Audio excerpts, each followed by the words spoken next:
बैंगन का ना स्मोकी भुर्ता बनाने के लिए ये 4 बैंगन है और 2 आलू। पहले इन बैंगनों को धो के खुश्क करना है और उसके बाद इसमें तेल का एक हाथ लगा के और चूल्हे पे इसको जला लेना है। तेल लगाने से ये फटाफट जल जाएंगे। इस तरह ना तेल लगा लेना है। तेल लगाने से ये होता है ना कि जल्दी जल जाती है। मैंने तेल लगा लिया। अब इसको चूल्हे पे जलाना है। बैंगन ना चूल्हे पे जलाना है, इस तरह ये जल जाए।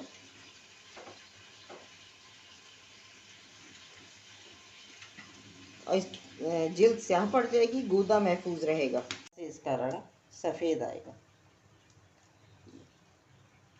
और ये जल रहे हैं, इनको अच्छी तरह जलाना है ताकि इनका ना अंदर से पक भी जाए। अब बैंगन सारे जल गए। अब इसको ना इसके अंदर से गूदा निकालना है। उसके बाद जो हमें चीज़ें चाहिए कि प्याज एक आधी काटनी है बघार की, आधी आमलेट स्टाइल में। इसी तरह टमाटर आधा बघार की तरह, आधा आमलेट के लिए। और हरी मिर्चें ये दम पे और ये धनिया दम पे डलेगा।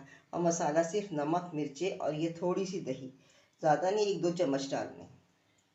अब ये आलू भी थोड़े से जलाने, ज़्यादा नहीं जलाना क्योंकि ये फिर हम ना पहले जब बघार बनाएंगे तो उसमें इसको गला लेंगे। अब बैंगन जला के ना इनकी खाल सी मैंने उतार दी है।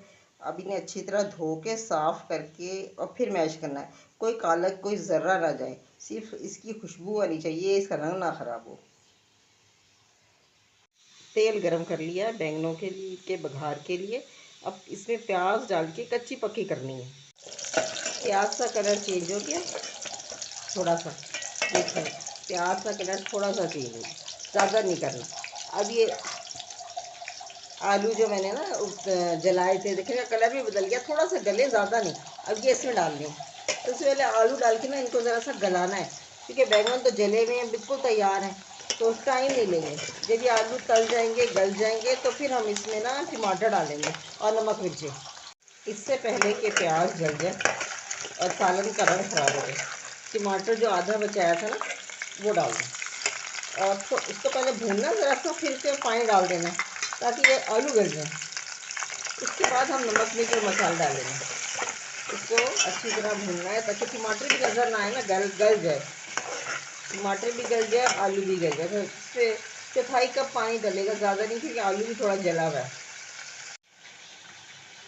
अब ये थोड़ा सा सालन हो रहा है, साथ अब नमक और मिर्चें। इसमें मसाले ज़्यादा नहीं पड़ते, ये मिर्चें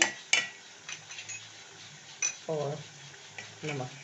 ये बाद में चेक करके नमक बढ़ाया जा सकता है, कम किया जा सकता है, जैसे भी है, लेकिन अभी मैंने इतना ही डाला है। आधी चमची से थोड़ा सा निकलता है क्योंकि आलू भी नमक लेंगे, तो आधी चमची से ज़्यादा, तकरीबन 3/4 नमक है। और ये ज़रा सी आलू गल जाए ना, फिर डालना है इसमें बैंगन डाल। ये बैंगन मैंने साफ़ कर लिए हैं, धो लिए हैं।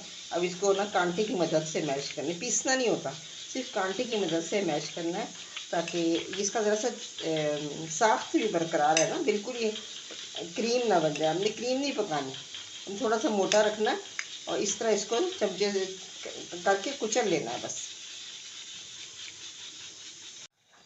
बैंगन को ना इस तरह का होना चाहिए, इस तरह, क्रीम नहीं, भुरता नहीं, बस इस तरह की टूट जाए, खाते में तंग ना करे, बड़े बड़े टुकड़े ना आए, लेकिन ये अपनी शक्ल बरकरार रखें। मसाला भुन गया और आलू गल गए, ये टूट रहे हैं आराम से। अब इसमें डालना है बैंगन।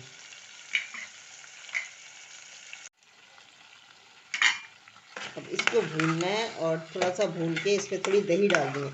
अगर दही ना हो तो टमाटर बढ़ा लें, और ना भी कुछ हो तो एक टमाटर से भी काम चल जाएगा, लेकिन अगर दही डालेंगे तो ना ज़्यादा मज़ेदार हो जाता है।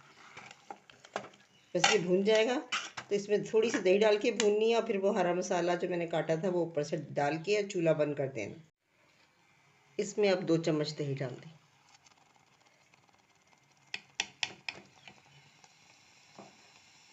और दही डाल के भूनना है।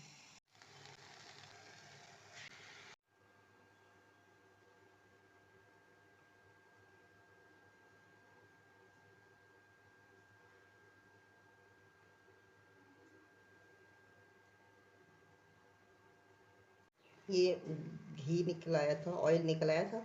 तो मैंने इसको अच्छी तरह भून लिया। अब इसमें हरा मसाला, प्याज, टमाटर, हरी मिर्ची, हरा धनिया डाल के और चूल्हा बंद कर दिया। अब इसको करते हैं डिश आउट।